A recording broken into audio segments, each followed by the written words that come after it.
Hi, my name is Stan. And I've been watching the Black Power community for the last 100 years.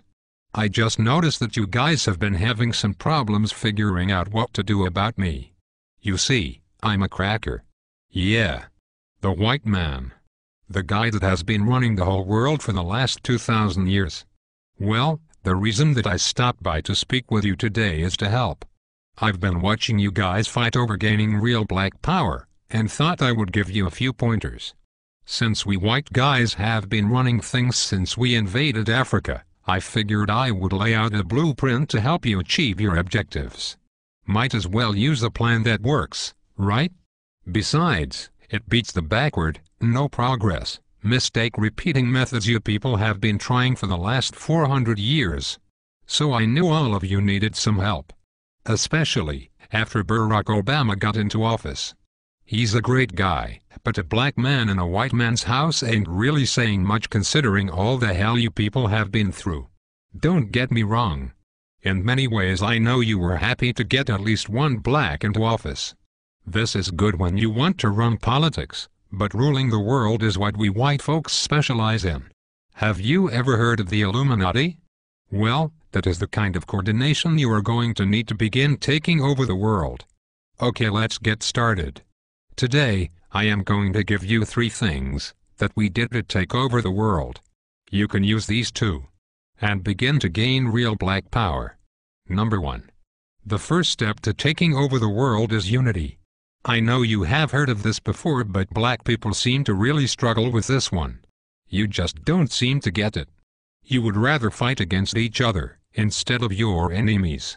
This is bad business and you will never get true freedom doing things this way. Instead, do what we did to gain power. We divided and conquered entire countries based on their differences, while holding true to our similarities. I am white. There is no changing that. My God-born tendency is to preserve my own.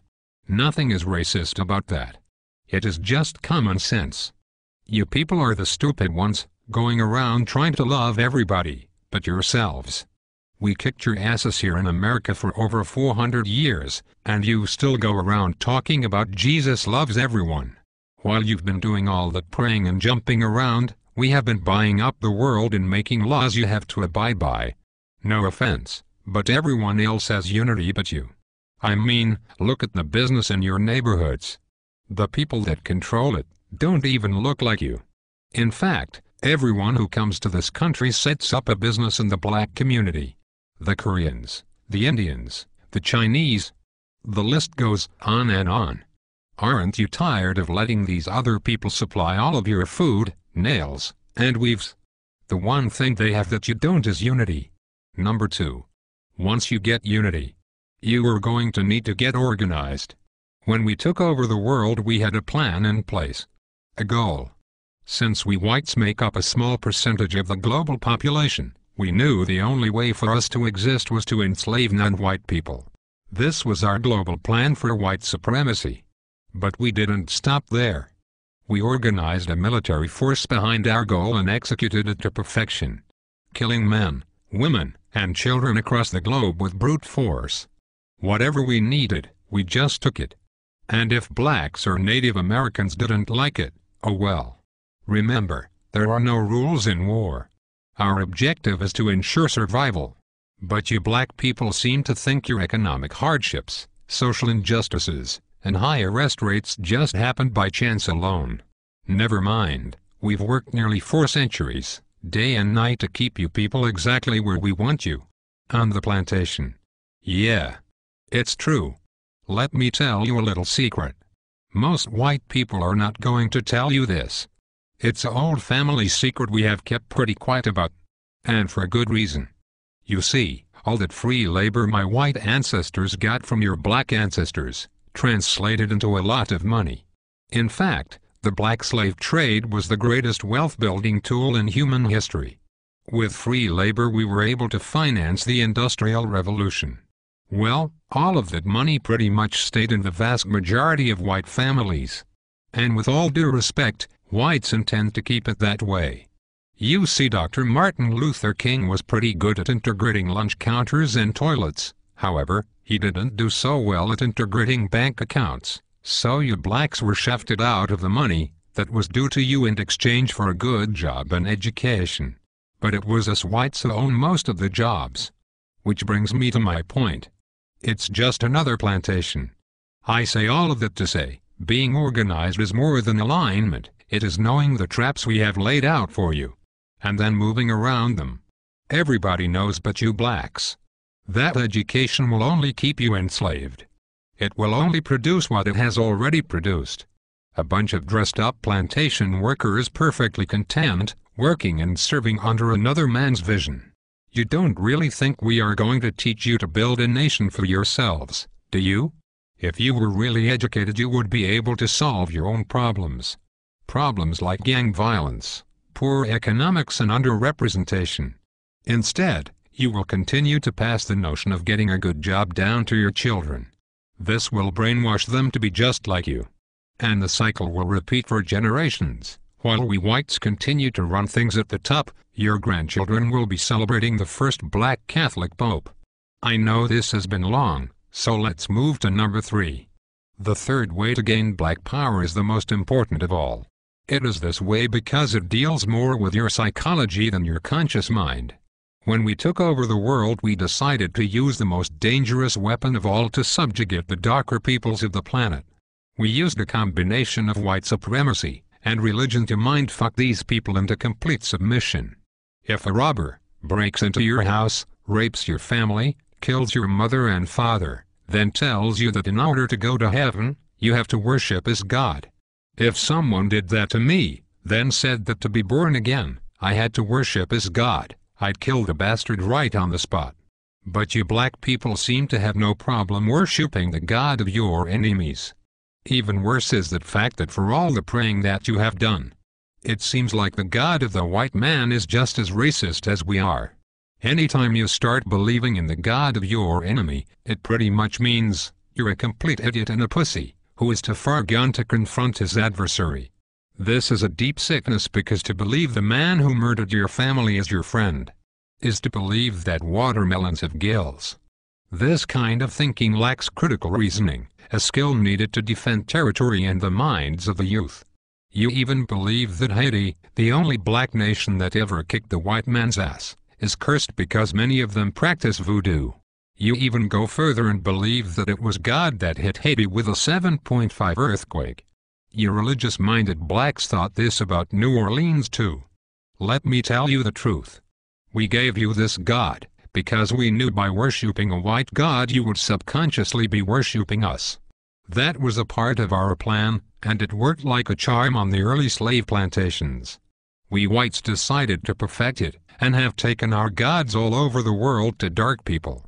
You see, we know that if we can get you to put down your God, and pick up ours, you will lose your real power. This is really effective for controlling a people. Practically, by doing this, you will never fight against us because subconsciously you would be fighting God. I know that is a serious mindfuck. But that is why you cheer for a white Jesus to kill all the darkies down in Haiti and New Orleans, while kissing Pat Robertson's ass. Meanwhile our harp machines can shake up more prime real estate for the oil companies. If you continue to follow the God of your enemies, you will never rule the world, because you will always have your allegiance with a white man, instead of your God, who's pissed off because you traded him in for a blonde-haired, blue-eyed hippie, whose name we took from the Greek god Zeus. So, let's recap. The top 3 things you need to do to rule the world, and to have black power is: Number 1, get some unity. Stop killing each other over nickel bags of weed and coke. You are basically helping to kill off your own army. Stop it and unite. Number 2, get organized. There is nothing worse than a bunch of rich rappers talking about gangsta and keeping it real, when all of them still work for rich white and Jewish men that pimp them for their talent. With Jay-Z, P. Diddy and Oprah, you black people should have your own distribution company by now, instead of relying on your white backers to put out your albums. This is because you are not organized. This goes for all you sports athletes too. You black sports guys are stupid. You're a grown man and you still have an owner. Stop being a slave and wake up. When you die, all you will have to pass on to your children is a championship ring. When I die, I will have at least 2 islands and a few manufacturing companies to extend my legacy. For you sports guys, no one will remember you, and the money you blew on trying to floss will be right back into our hands.